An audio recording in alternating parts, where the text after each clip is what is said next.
Kaya makikita nyo, ginuhitan ko lang yan ng mano-mano yan. Nakikita nyo doon sa previous video natin kung paano ko ginawa. So hindi ko na rin kasi masyadong na-videoan yun nung nakaraan or kahapon o kung kailan nyo man mapapanood to. Kasi kataong kasi hapon na ako nag-start nun. So samahan nyo ako mga idol, supportahan nyo akong panoorin yung mga video natin. Baka sakaling may makuha kayong mga technique, strategy, diskarte natin sa paggawa ng mga bagay-bagay. Meron pa nga akong isa, no? Pwede rin natin itong i-adapt. Nag-iisip ako paano, meron na akong ganito eh. Ang pinaka purpose niya dapat ganun. So lahat ng applicable to, magiging applicable to sa lahat ng crankcase ng Dio 1, 2, 3 tsaka sa jug, magiging applicable tong ginagawa natin mga idol, mga karepa. So hindi na tayo mahihirapan. Kunyari yung jug 50, pwede nating i-bore out yung shell ng pang jug 90, pwede magagawa na natin to mga idol. So ayan, meron pa kasi marami pa akong mga talim dito mga idol ng cutting tool.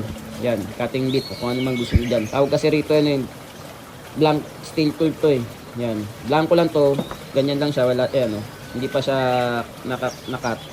Tapos yung ginarain ko, yung geometry at dimension niya, kung paano.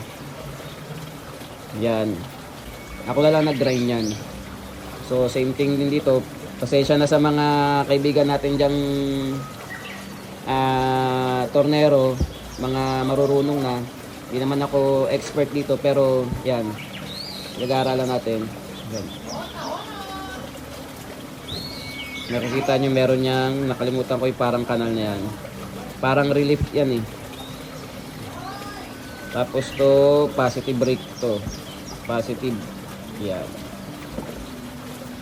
Same thing din, positive brake. May tawag kasi dyan, may positive tsaka negative. Positive brake daw ay mas magandang gamitin sa mga alloy or softer material. Pag negative brake naman, mas maganda siyang gamitin sa mga metal. So yun mga idol, mga karepa, mamaya na lang ulit or sa susunod na video na lang ulit pakita ko sa inyo.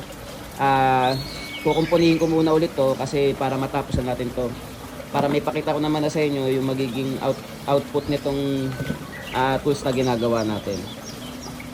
So yun, minimal na lang ang gagastusin natin. Kung kailangan meron ako ipa-machine shop na hindi ko kayang gawin, yun na lang yung gagawin natin mga idol, mga karepa. So yun, shoutout sa inyo lahat mga idol, mga karepa. Maraming salamat sa inyong lahat.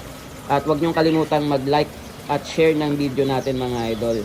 At keep supporting Scooter Boy Vlogs mga idol, mga karepa. So yun, ride safe sa inyong lahat.